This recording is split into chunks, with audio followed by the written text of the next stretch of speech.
dan juga sebagai anggota masyarakat. Tentu pada hari ini adalah merupakan hal yang sangat penting di dalam rangka untuk bisa mendapatkan interaktif dari Tribun Timur ya. Tentu saya harus siap dalam menghadapi apa saja yang diinginkan oleh Tribun. Nah, terima kasih juga penghargaan kepada Tribun Timur telah memberi kesempatan kepada saya. Terima kasih. Silakan. Oke, siap. Berarti memang aktivitas akhir-akhir ini dan juga hari ini sangat padat begitu ya Bunda? Betul, itu merupakan suatu tugas dan tanggung jawab ya sebagai makhluk hidup, sebagai anggota masyarakat, sebagai khusus anggota DPRD Kota Makassar. Iya. Apalagi Bunda dengan posisi saat ini berada dalam komisi DPRD Kota Makassar ya Bunda? Iya. Jadi saya kebetulan sebelum saya duduk di komisi D, saya adalah dari anggota komisi A. Setelah itu beralih ke komisi D. Komisi D kebetulan saya banyak bermitra dengan beberapa OPD atau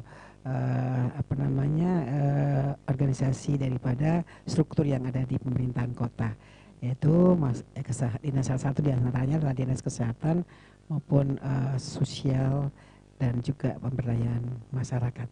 Oke, jadi memang untuk posisi sekarang ini di Komisi D khususnya itu berfokus pada kesejahteraan rakyat, begitu ya Bunda? Begitu, Oke. Ya, nah, tentunya berkaitan juga dengan tema kita pada hari ini Bunda, itu perlindungan anak. Sebenarnya tanggung jawab siapa sih?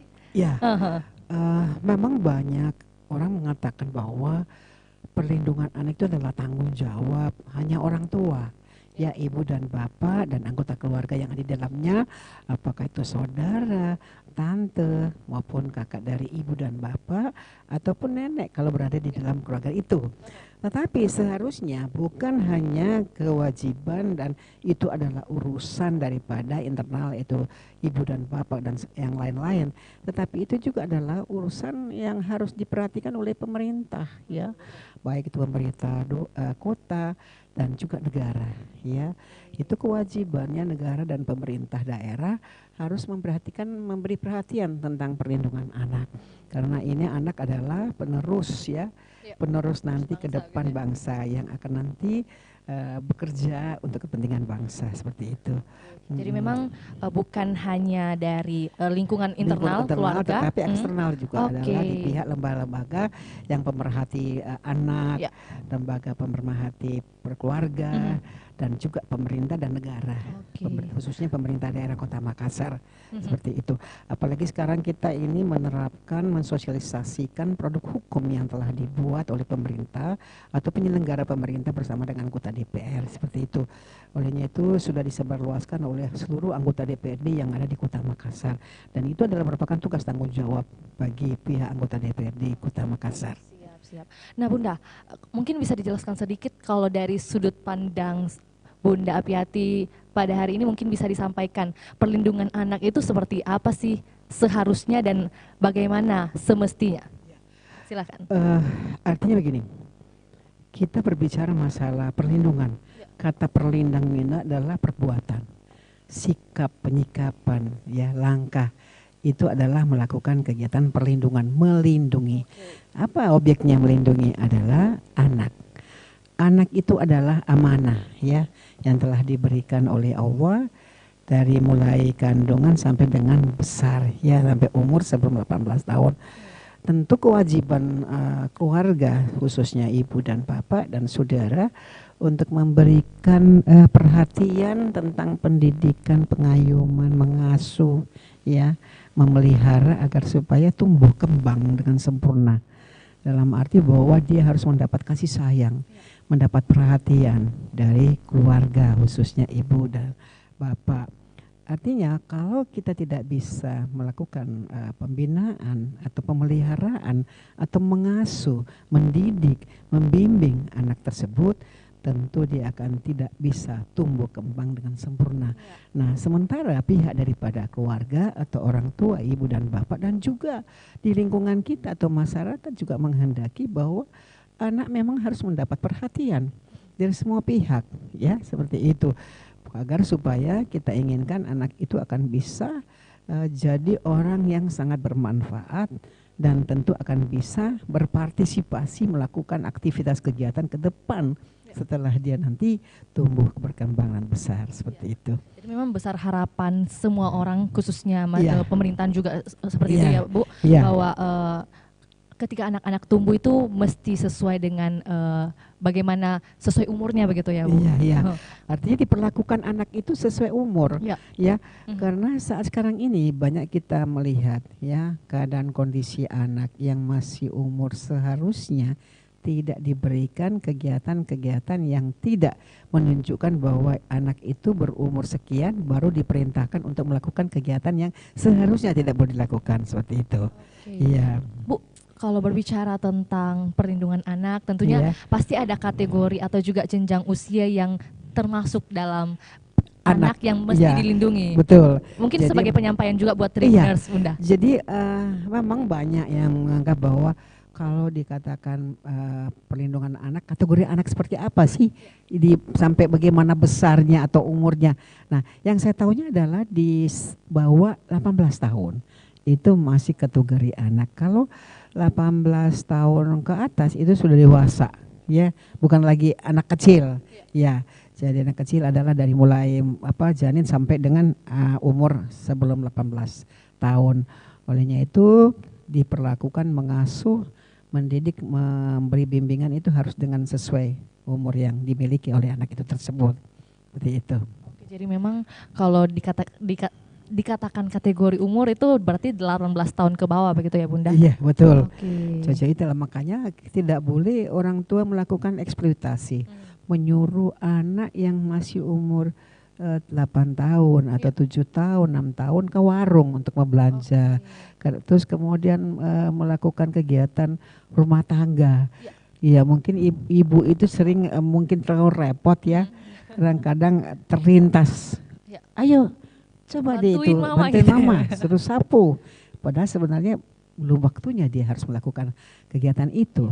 Berarti dia akan nanti tumbuh kembang menjadi seperti orang yang sudah tua. Dewasa gitu ya. Berarti bisa dikatakan dewasa sebelum waktunya begitu ya Bunda? Iya. Ini kan tadi dua contoh kasus yang mungkin sering kita jumpai di masyarakat.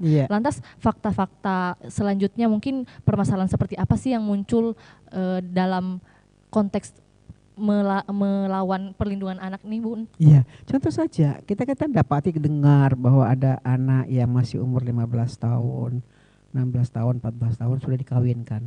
Padahal ada aturan hukum agama di dalam memberi persilahkan anak atau mempersilahkan anak bisa berumah tangga itu ada batasan umur. Karena apa? Dikhawatirkan nanti kemampuan si anak ini tidak bisa dia hadapi, tidak siap, misalkan dia harus hamil, sementara kesiapan daripada rahim yang ada kandungannya belum bisa menerima. Kedua juga masalah ekonomi. Betul. Ya, setelah dia punya anak gimana dong mengurusi anak kalau tidak ada pembiayaan yang dimiliki, sementara dia belum bisa bekerja. Karena maksimal umur yang harus bisa bekerja diterima di tempat-tempat kerja itu ada aturannya seperti itu. Iya. Biasanya kalau berbicara tentang seperti usia muda sudah nikah dini, terus ada mungkin kasus-kasus lainnya seperti penelantaran atau juga eksploitasi. Sebenarnya faktor-faktor apa saja sih yang mendukung adanya fenomena seperti ini, Bunda? Itu ada juga dari anak bersangkutan dan juga orang tua tidak memahami. Artinya dia hanya memenuhi kepentingan bahwa dia nggak bisa lagi mengurus anak, ya. Sudah mau ingin lepas. Kedua memang anak tersebut sudah ingin sekali karena ada komitmen mungkin dengan pasangan yang akan ditemani. Kemudian ketiga tentu ada hal-hal yang lain menjadikan anak ini tidak mau lagi tinggal bersama orang tua atau sudah ingin bersama-sama dengan pasangannya seperti itu. Hatinya begitu ya Bunda. Hatinya ingin cepat melakukan hal-hal yang mungkin dianggap bahwa ini sangat akan mendewasakan si yang bersangkutan, padahal tidak.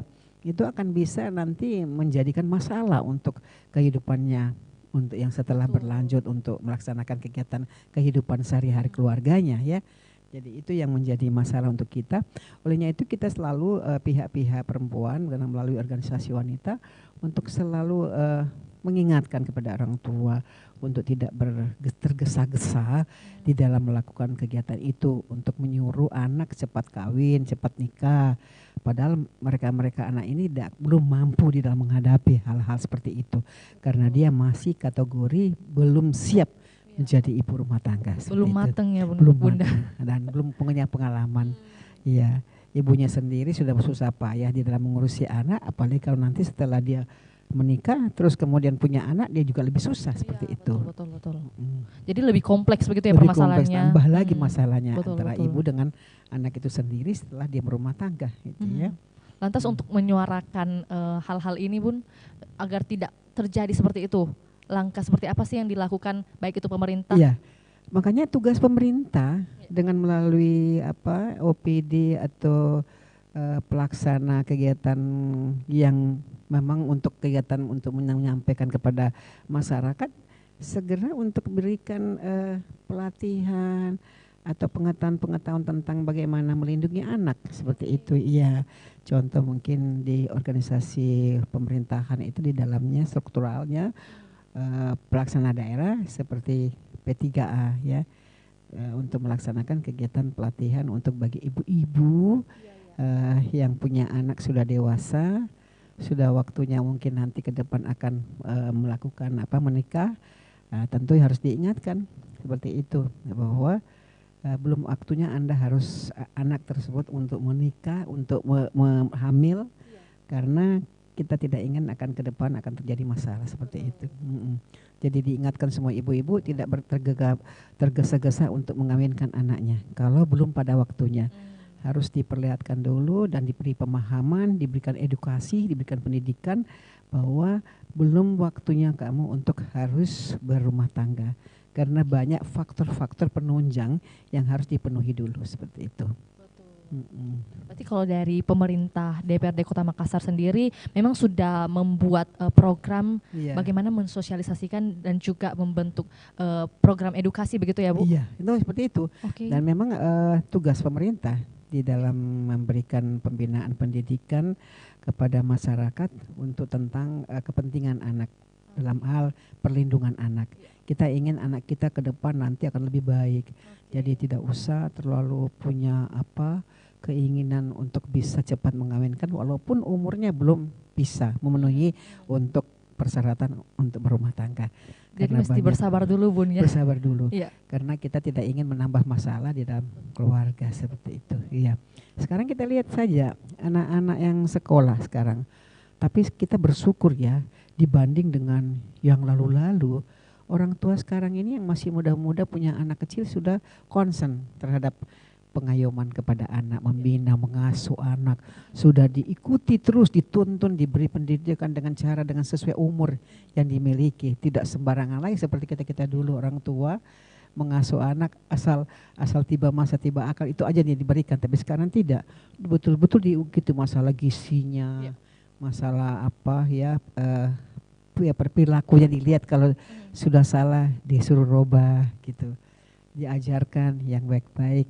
Lebih tertata begitu ya Bunda. Oke. Berbicara tentang sekolah, tentunya juga menjadi pertanyaan bagi Tribuners mungkin ya Bunda. Bagaimana sih jika ada anak yang punya keinginan besar untuk sekolah, tapi kondisi perekonomian keluarga mungkin tidak terlalu mendukung, atau juga kan tentunya pemerintah juga mengharapkan seluruh anak, semua anak di Indonesia mesti bersekolah. Wajib itu sekolah. Bantuan seperti apa sih yang mungkin hadir dari pemerintah terkait hal ini? Jadi begitu, ada keinginan Bapak dari wali kota menginginkan semua anak harus sekolah. Tetapi memang dilema untuk pemerintah karena sarana prasarana ini belum bisa memenuhi untuk kepentingan itu.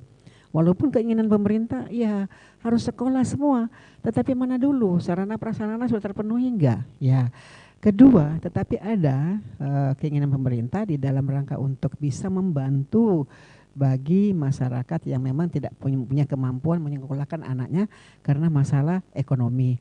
Nah, itu ada khusus dibantu dengan mendapatkan keterangan dari lurah bahwa anak ini adalah anak miskin, nah bisa diprioritaskan masuk ke sekolah untuk gratis. Jadi memang ada dipersiapkan untuk kepentingan anak-anak keluarga yang dari miskin, seperti itu.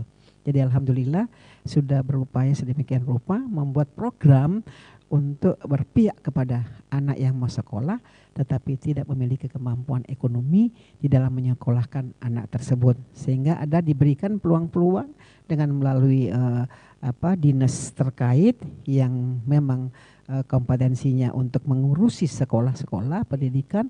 Nah, itu diberikan, disosialisasikan kepada masyarakat, khususnya masyarakat yang miskin yang tidak punya kemampuan mensekolahkan anaknya. Jadi memang bisa dikatakan pemerintah tidak menutup mata ya Bun, Iya, terkait hal ini, bagaimana ingin mensejahterakan kehidupan anak-anak khususnya. Iya, betul. Karena itu kalau kita rugi sendiri, khususnya pemerintah, apalagi keluarga, kalau tidak diberi bantuan atau perhatian, ya sasarannya kepada anak yang tidak mampu, ya rugilah kita ke depan. Tidak ada generasi penerus yang akan nanti berpartisipasi di dalam pembangunan daerah seperti itu. Iya. Nah, kalau muncul pertanyaan nih Bun, itu kan tadi bentuk perhatian pemerintah terkait mungkin kasus atau juga fenomena yang sering kita jumpai bahwa mungkin masih ada beberapa anak yang tidak bersekolah karena kekurangan ekonomi seperti itu ya. Terus ada juga pertanyaan pastinya bahwa sebenarnya prinsip-prinsip yang dilakukan untuk perlindungan anak itu seperti apa? Atau mungkin seperti kewajiban-kewajiban seperti apa sih yang diberlakukan untuk melindungi anak? Ya, itu tadi jadi hak-hak kewajiban anak mendapatkan perlindungan dari orang tua maupun pihak pemerintah ya. Ya, harus ya memberikan perhatian, itu mengasuh dan melakukan untuk aktivitas kegiatan bagaimana anak ini bisa sekolah. Kemudian ketiga, setelah dia sekolah tentu harus lagi ada tambahan-tambahan di dalam memberikan pendidikan kepada anak, dan juga kepada sekolah-sekolah tentu khusus spesifikasi untuk para murid-murid yang memang kemampuannya sangat terbatas ya. Dalam arti memang dari rumah itu orang tuanya sangat kecil sekali peluang untuk memberikan mengasuh anak dengan baik, karena ya faktor ekonomi. Ya memang masalahnya besar. Tidak ada lagi waktu untuk bisa mengayomi anak, mengasuh anak, memberi pendidikan kepada anak karena kegiatan untuk mencari pendapatan. Walaupun pendapatan itu memang sangat kecil. Jadi bekerja keras itu orang tua untuk bisa mendapatkan pendapatan untuk agar supaya memenuhi kebutuhan kepentingan daripada anak kita. Itu termasuk perlindungan anak itu dari orang tua. Bagus sekali seperti itu. Kita lihat saja di televisi sekarang, begitu banyak yang ditayangkan orang tuanya, pokoknya kemana jalan yang jauh untuk mendapatkan hasil. Setelah itu anak-anak dibiaya untuk beli baju, beli sepatu, beli buku dan sebagainya. Ya. Oke. Itu kan tadi mungkin dari segi bagaimana yang sering nampak mungkin seperti yang dikatakan Ibu di sosial media, mungkin dengan adanya juga orang tua yang mencari pendapatan. Kemudian mungkin ada juga yang tidak memperhatikan juga anaknya, Bu. Iya. Kita lihat saja di jalan-jalan sekarang, walaupun sudah ada instruksi dari Bapak Wali Kota ataupun ada aturan-aturan yang diberlakukan bahwa apabila ada yang suka memberi uang kepada anak-anak yang meminta-minta di jalan, itu akan dapat sanksi. Ternyata itu tidak ada dampak positifnya, malah menjadi ya, tidak mengurangi aktivitas itu, masih ada saja yang melakukan kegiatan kegiatan meminta di jalan. Apalagi sekarang saya lihat masih menggunakan baju-baju boneka dengan menggunakan musik. Saya pikir ini anak enggak tersiksa enggak? Iya, untuk meminta-minta dengan menggunakan musik dan memakai baju yang kayak seperti agak ketat begitu ya. Bagaimana cara bernapasnya itu? Nah, itu kan namanya eksploitasi anak. Orang tuanya juga mempersilahkan.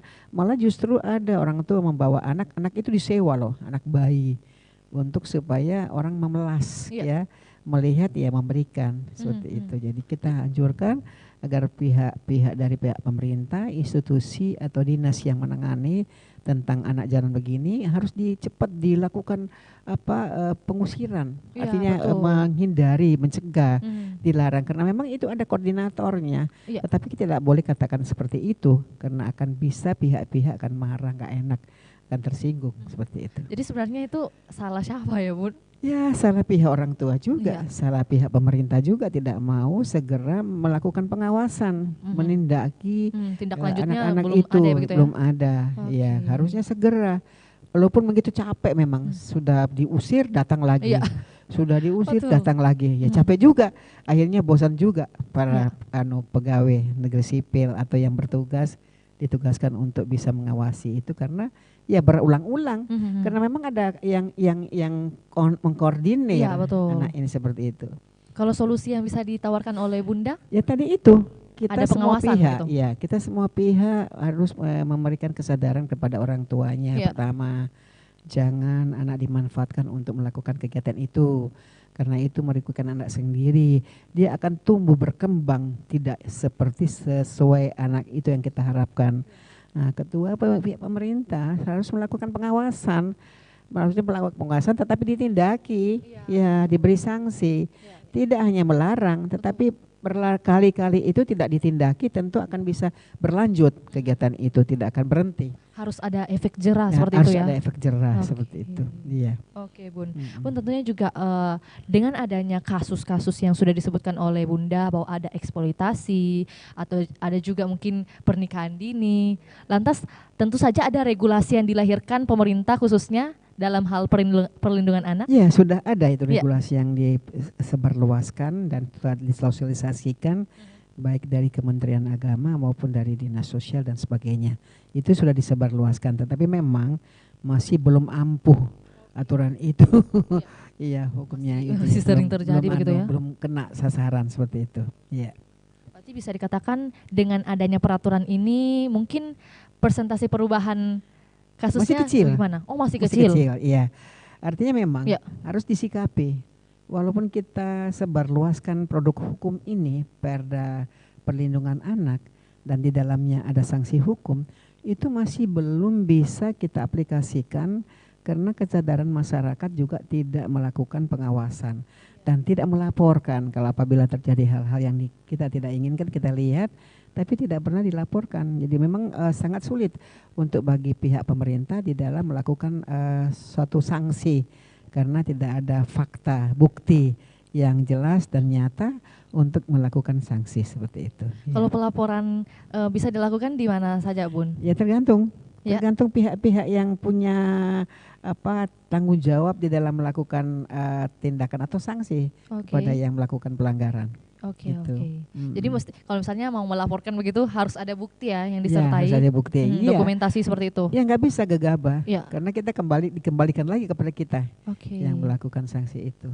Iya. Oke, Jadi siap. mudah-mudahan dengan Perda Perlindungan Anak ini akan bisa menjadi acuan dan kita harapkan kepada masyarakat yang tahu tentang produk hukum ini agar supaya disebarluaskan kepada masyarakat yang lain sehingga memahami dan mengetahui, dan tentu yang kita inginkan adalah tindak lanjutnya. Tindak lanjut dalam Oke. arti bahwa tetap harus perhatikan untuk kepentingan anak. Perlindungan itu adalah perbuatan. Tidak akan mungkin dikatakan pelindungan kalau dia tidak lakukan. Seperti itu. Iya. Dan ini memang tidak bisa disalahkan juga bagi orang tua atau juga mungkin koordinator dari anak-anak yang dieksploitasi ini ya Bun. Tentunya juga harus ada edukasi yang diberikan sendiri bagi anak-anak yang ikut serta terjun ke jalan-jalan seperti itu kan tentunya ada pembinaan yang mesti dilakukan. Pasti. Iya. Itu sebenarnya tugas siapa? Tugasnya pemerintah juga, masyarakat juga. Ya. Tapi tidak boleh kita bawa pemerintah yang harus semua yang Ya. harus, tetapi kita juga pihak masyarakat yang melihat harus juga ikut bagaimana caranya untuk mencegah hal seperti itu. Jangan diulangi. Ya. Kadang-kadang saya juga kalau dapat di jalan itu saya ingatkan, kamu sekolah enggak? Oke. Tidak Bu, kenapa kamu enggak sekolah? Baru cari uang, cari duit. Oh begitu. Nah, baru saya paham, oh ini anak orang tuanya tidak mengerti, tidak paham bahwa kemana saya untuk menyampaikan agar supaya aktivitas anak saya tidak lagi seperti yang dilakukan sekarang. Harus sekolah gitu pada waktunya. Ya, oke. Lantas setelah dengan adanya diskusi seperti itu Bu, dari pengalaman Ibu nih, setelahnya terjadi apa lagi nih? Ya, masih itu juga, masih Masih gitu terulang juga juga. ya. Iya. Berarti Apalagi sekarang saya lihat, walaupun itu bukan anak-anak ya, dewasa. kita lihat itu dewasa anak-anak mungkin sudah perguruan tinggi ya, tetapi dia mendapat beban tugas dari gurunya untuk menjual air minum. Pengenalan air minum kan kita lihat ya. Pernah. Iya benar. Tetapi itu bukan kategori anak, sudah dewasa. Nah, sudah bisa. Sepertinya itu sudah mahasiswa ya Bunda. Sudah mahasiswa. Tetapi kan bisa bahaya, anak-anak bisa ikut loh. Betul, karena ada yang dilihat begitu. Iya, karena dia melihat. Karena itu anak-anak suka mencontoh. Betul. Meniru apa yang dilakukan orang dewasa. Jadi memang kalau dari opini Ibu itu tidak semestinya dilakukan begitu ya bagi orang dewasa juga. Iya, dia kumpul-kumpul itu anak-anak duduk-duduk situ bercerita sambil main-main pukul-pukul gendang dan sebagainya. Padahal sebenarnya kalau orang tuanya sadar, mengasuh anak itu bukan mengasuh nyuruh di jalanan duduk. Harusnya disuruh di rumah pulang, toh apakah mengaji atau belajar. Walaupun mungkin dia tidak sekolah, dia ajarlah menulis, membaca. Itu lebih bermanfaat untuk anak-anak. Ini tidak, orang tuanya malah menyuruh dia duduk di situ berkumpul, bercanda, dan kemudian kalau ada kendaraan permotor berhenti dia dekati. Mulailah di aktivitasnya untuk meminta. Tetapi kasihan juga karena banyak yang tidak memberi perhatian seperti itu karena tidak membiasakan, bukan karena tidak sampai hati ada iba lihat begitu, tetapi karena mau mendidik. Tidak mau memanjakan begitu ya Bun. Jangan kita terpancing terus akhirnya apa? Dia enakan diberi dia lakukan terus lagi berlanjut. Seperti itu. Kalau berbicara tentang pengalaman seperti yang tadi disebutkan oleh Bunda bahwa mungkin ada satu momen bahwa Bunda ini bertemu dengan anak kecil khususnya di jalanan ya. Itu kan tentunya ada edukasi yang diberikan. Setelahnya itu kan mungkin masih begitu juga. Pengalaman itu kan tentunya agak membekas juga ya. Kalau Bunda sendiri memberi uang atau gimana? Tidak. Jadi saya bilang gini, Pak, saya mau kasih uang, tapi saya nggak mau kamu caranya seperti itu. Kamu harus dulu bekerja, kegiatan apa yang bisa kau lakukan sesuai umur kamu. Misalkan, Bu, saya punya jualan gula-gula permen, beli Bu, beli, kita beli seperti itu. Tetapi tidak meminta. Nah, kemudian juga yang kita perhatikan adalah waktu-waktu sekolah. Kalau dia pagi-pagi panas-panas berdiri di situ minta-minta itu nggak wajar, kasihan. Dua hilang tenaga dengan waktu, habis dia dengan tenaganya yang berkurang. Padahal konsumsi yang dia nikmati itu masih kecil, sedikit sekali untuk makan. Sebenarnya yang mereka butuhkan adalah pendidikan seperti itu ya, Bang. Ya, mengasuh itu termasuk di dalam memberi pendidikan. Iya, sambil mengasuh, sambil memberi pendidikan, memberi contoh, terus memberi pengertian kepada anak. Walaupun anak itu penerimaan di dalam setiap kita memberikan sesuatu cerita, dia belum mubeng, belum bisa menangkap. Tetapi ada cara, ya, ada strategi. Tetapi memang kita pahami bahwa orang tuanya juga kurang pendidikan. Untuk mengasuh anak itu memang sulit, ya, tidak segampang pikiran kita. Dan juga bisa jadi faktor dari pernikahan dini seperti itu tadi. Ya, itu dari pernikahan dini karena orang tua yang melahirkan itu juga tidak memiliki ilmu pengetahuan pendidikan untuk mengasuh anak, melindungi anak. Bagaimana caranya anak tumbuh kembang dengan baik sehingga nanti dia besar akan berlanjut lebih baik lagi, seperti itu. Ini kan tadi mungkin pembahasan kita terkait pengalaman Bunda sendiri, bagaimana melihat kenyataan yang ada di Kota Makassar khususnya. Nah, tentunya juga yang menjadi perbincangan dan sempat viral di sosial media, Bun, ini ada kasus perundungan di anak SMP di sekolah swasta di Bandung. Ini kan tentunya juga menjadi perhatian pastinya, bahwa ternyata bukan hanya orang tua atau juga orang yang sudah dewasa yang melakukan hal-hal seperti ini, tapi bahkan anak-anak sendiri juga melakukan perundungan sesama anak nih. Kalau dari sudut pandang Bunda melihat hal ini, tentunya kan ini anak-anak sendiri tidak saling melindungi. Itu bagaimana, Bun? Jadi antara masing-masing anak didik, ya, saling mempengaruhi. Nah, tetapi itu kan harusnya kalau sudah ada sensitivitas dari guru ataupun siapa yang ada di situ melihatnya, dia harus cepat beraksi. Artinya harus bertindak, bersikap bahwa tidak boleh begitu, atau melaporkan kepada guru-guru yang ada di situ, pendidik untuk bisa berdiskusi kembali di dalam memecahkan masalah yang dihadapi. Karena antara mereka saja yang dididik juga melakukan kegiatan-kegiatan yang memang seharusnya tidak dilakukan, seperti itu. Iya. Jadi tindak lanjut yang bisa diberikan mungkin dari pengajar begitu ya? Iya, pengajar harus seperti itu. Harus menjadi Tapi contoh. memang penglihatan ya, pengawasan mata, kemudian melihat yang ada di sekitar guru-guru itu, dan tentu juga kita ajarkan kepada anak-anak yang lain untuk melihat kalau bila ada keganjilan seperti itu, anak ini harus lapor. Nah, bahwa itu teman saya kok seperti ini dengan teman saya. Nah, cepat itu guru harus bertindak, bersikap. Tidak boleh dibiarkan begitu berlanjut terus, itu bahaya. Sudah menjadi karakter nantinya. Iya, betul. Jadi mestinya ada kesadaran dari anak-anak itu sendiri juga ya Bun. Ada kesadaran dari teman-teman sekitar untuk melerai pastinya. Tidak malah bukannya malah harus memvideo gitu ya. Tapi harusnya melerai seperti itu. Jadi kita lihat orang suka memvideo, memviralkan. Padahal sebenarnya harus disikapi. Betul.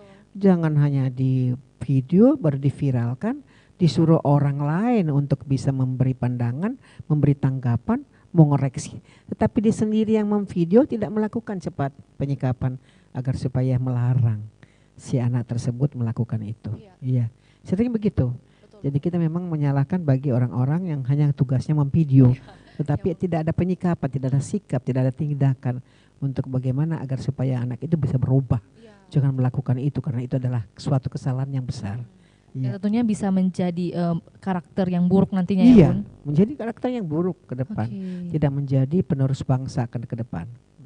Nah kalau Bunda melihat hal ini seperti yang tadi diperbincangkan bahwa ada viral, yang kasus ini, Bunda sendiri sebagai anggota yang menyuarakan perlindungan anak, mestinya korban atau pelaku ini mesti digimanakan Bun?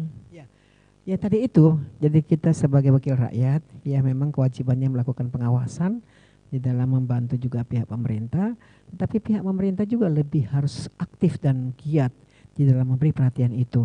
Tentu mengulangi kembali di dalam memberikan perhatian pendidikan kepada guru-guru agar supaya fenomena yang terjadi, hal-hal yang tidak kita inginkan ini agar supaya cepat-cepat diatasi sehingga tidak akan berkembang perbuatan itu menjadi suatu suatu kegiatan yang sangat dianggap bahwa itu sangat berarti untuk anak-anak, padahal itu adalah sangat merugikan negara kita, bangsa kita, daerah kita sendiri, seperti itu.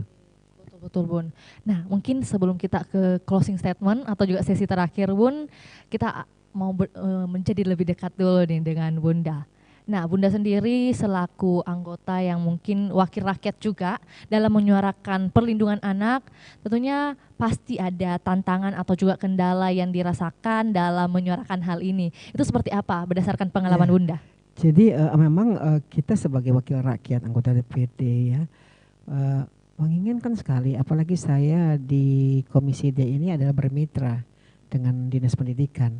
Tentu yang kita anjurkan adalah kepada Dinas Pendidikan untuk lebih aktif di dalam membuat program, di dalam melakukan pemberdayaan kepada para guru-guru dengan semua masalah-masalah yang dihadapi anak kita, anak-anak didik yang memang sangat meresahkan bagi keluarga maupun masyarakat dan juga bagi khususnya guru.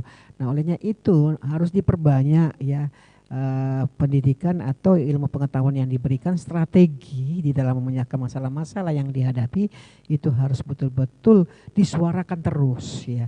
Kita jangan berhenti sebelum masalah itu juga berhenti. Karena kalau masalah itu tidak cepat kita cari pemecahannya, tentu akan bisa berlanjut. Kita tidak ingin ya, bahwa ada terus kasus-kasus itu yang terjadi antara guru dengan anak didik, antara anak didik dengan anak didik, dan kemudian untuk hal-hal yang lain juga itu harus segera diprogramkan. Program apa yang cocoknya di dalam menghapuskan atau menghilangkan cara-cara yang tidak bagus untuk masa depan anak kita, seperti itu.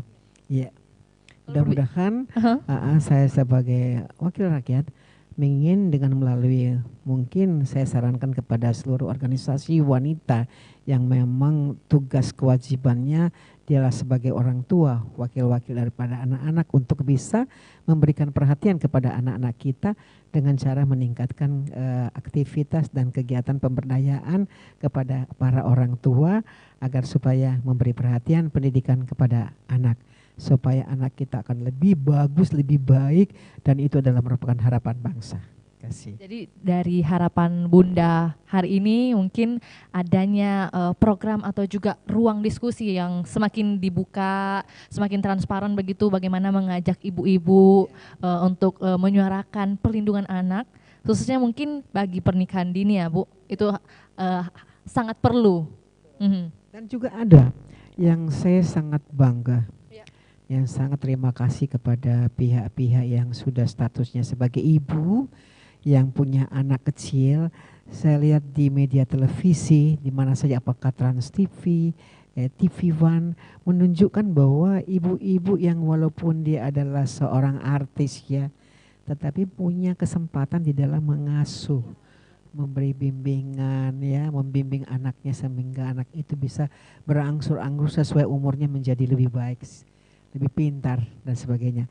Kita bersyukur kalau dibanding yang lalu-lalu kan tidak ada seperti itu yang dimunculkan di televisi ya.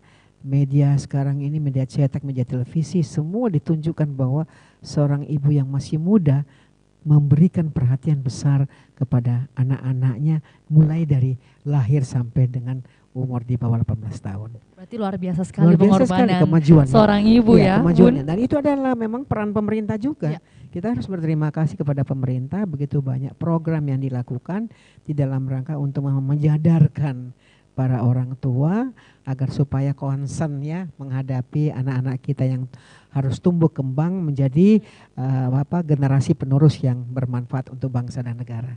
Ya, insya Allah. Ya, itu kan tadi dari pemaparan Bunda bahwa melihat di sosial media atau mungkin juga siaran televisi. Kalau Bunda sendiri mungkin ada kisah mengharukan mungkin dalam aksinya menyuarakan perlindungan anak. Mungkin yang bisa dibagikan seperti apa, Bun? Saya lihat di televisi, lihat di Facebook yang namanya siapa? Atta siapa? Oh, ya. Atta itu kan Aminah. Ya, Aminah. Aminah itu selalu divideokan, kemudian diviralkan sampai yang like itu sampai puluhan ribu. Toh artinya menunjukkan bahwa perhatian orang tua memang sangat bagus. Walaupun itu dikatakan eksploitasi, itu bukan eksploitasi. Karena bukan tindakan-tindakan kriminal, bukan tindakan-tindakan tidak baik, tapi tindakan bagus. Itu juga mengabadikan momen ya, Bun? Iya, bukan momen. Artinya memberi contoh kepada orang lain bahwa orang tuanya ini memberi perhatian kepada anaknya. Dia mulai ajarkan tepuk tangan, ajarkan dia bisa bersenyum, ajarkan anaknya bisa menangis dan sebagainya. Itu bagus sekali. Bukan eksploitasi itu ya. Hanya eksploitasi karena kepentingan untuk mendapatkan pendapatan. Memang mendapat pendapatan dari diviralkan itu, mendapat like, mendapat uang. Tapi ya ada juga apa-apa. sisi positifnya. Tapi ada sisi positifnya. Iya. Nah, kita lihat saja posisi positifnya. Kita perkecil negatifnya. Seperti itu. Siap, Bun. Oke, makasih. Oke, makasih.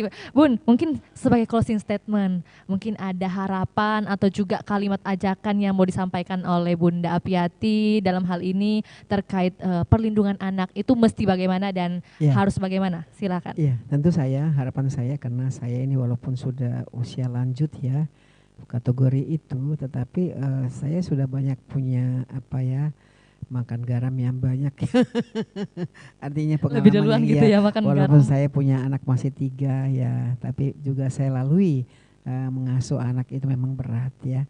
Tetapi harapan saya seberat-berat apapun kita memberikan mengasuh anak, mengayomi anak, membimbing anak, tetapi tentu harapan saya bahwa sebagai orang tua tetap menjadi kewajiban dan lakukanlah itu adalah prioritas untuk kepentingan anak karena kesemuanya adalah nantinya anak akan mendapatkan ke depan setelah kita tidak ada. Itu artinya tetap perhatian besar sekali terhadap anak kita. Kita tidak akan rugi, malah kita akan mendapat jasa dari Allah Subhanahu wa taala bahwa kita telah memberikan perhatian mengasuh anak yang lebih baik sehingga anak kita tumbuh dan berkembang menjadi anak yang bermanfaat untuk negara dan bangsa dan keluarga khususnya seperti itu. Luar biasa sekali. Ya, mari kita beri aplaus ya Maria. Iya, mudah-mudahan buat Bunda kita pada hari ini.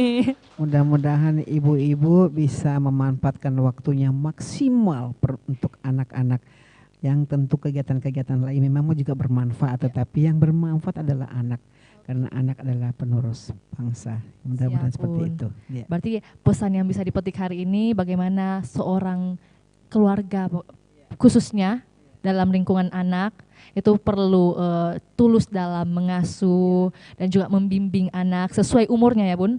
Oke. Tetapi harus diingat, anak itu membutuhkan berbagai macam aktivitas untuk bisa anak-anak kita itu termotivasi dan lebih bersemangat lagi. Contoh, kita harus ada ajak-ajak berwisata. Kedua, kita ajak bermain, ya. Ketiga, Paling penting itu ajak sharing Bun, ajak ya. share. Iya. Biar lebih dekat gitu Lebih kan sama dekat, keluarga. iya, tentu harus Iya. kita melekatkan diri dengan anak Betul. kita sehingga anak kita merasa bahwa saya sangat Perhatikan, diasuh oleh iya. orang tua, diperhatikan seperti Dan itu. juga anak-anak itu bisa merasa nyaman Merasa tentunya. nyaman. Akhirnya dia terbentuk karakter yang sangat senang dengan para pembinaan orang tua, asuhan orang tua. Luar biasa sekali Iya. Bun, saya sampai terkesima loh. Mari kita beri aplaus sekali lagi buat Terima kasih. Bunda kita. Semoga bermanfaat yang Iya, saya tentunya. bisa berikan. Mudah-mudahan para ibu-ibu mau yang muda maupun yang menengah ataupun yang tua tetap menjadi acuan pertama adalah prioritas untuk anak kita sehingga anak kita akan berkembang dan tumbuh dengan baik. Alhamdulillah. Siap Bun, Alhamdulillah. Tentunya saya ucapkan terima kasih Bunda Apiati Terima sudah kasih. mau menyempatkan waktunya di sela-sela kesibukan untuk berbagi informasi yang Iya, tentunya iya. sangat dibutuhkan bagi Oke. Tribuners juga Saya nih, juga Bun. mengucapkan terima kasih kepada Tribun, ya, teamwork Tribun yang telah memberi kesempatan kepada saya untuk bisa mengaktualisasikan keinginan saya dan apa harapan saya dan juga semua Siap. apa yang saya sampaikan. Mudah-mudahan saya sebagai wakil rakyat ini sangat bermanfaat untuk kepentingan masyarakat. Seperti itu. Terima Amin. kasih. Luar Sekian. biasa sekali Ya, Bun. terima kasih. Sekian. Assalamualaikum Sehat-sehat Ki warahmatullahi wabarakatuh. Bun. Iya. Sehat-sehat dan sukses selalu Bun. Oke, siap. Dan tentunya juga saya sampaikan buat Tribuners yang masih setia menyaksikan program kita pada hari ini. Tentunya informasi yang telah dibagikan oleh Bunda Apiati tentunya sangat inspiratif, juga edukatif bagi Tribuners dimanapun Anda berada. Saya Verna Ciretno mewakili narasumber kita pada hari ini yaitu Bunda Apiati dan juga tim atau kru yang bertugas pamit undur diri. Assalamualaikum warahmatullahi wabarakatuh. Sampai jumpa.